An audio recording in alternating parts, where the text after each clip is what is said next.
Sono Silvia Cassini, per la cooperativa Spazio Aperto sono educatrice, nello specifico sul comune di Trevenzuolo sono l'educatrice di riferimento del progetto Domiciliarità 2.0, che ha come obiettivo quello di sostenere la domiciliarità.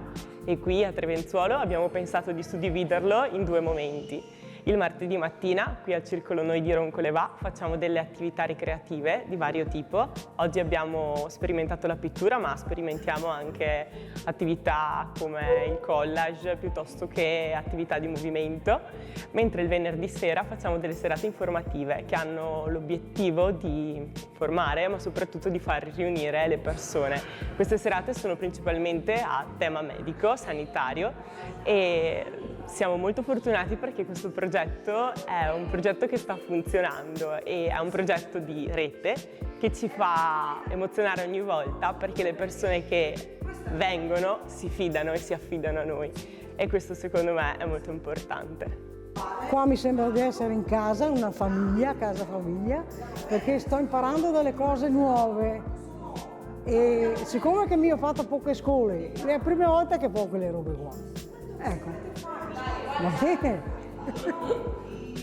Mi sembra di tornare bambina, ma ho già i miei anni. Sono contento di questo progetto perché è molto vario, si fa dall'attività fisica all'attività un po' artistica, diciamo, e si incontra persone nuove e le ragazze che ci fanno fare queste cose sono molto brave e bene, insomma, è una cosa positiva secondo me. Molto positiva. Mi diverto tantissimo, queste attività so che sono molto importanti, specialmente per me che vivo da sola.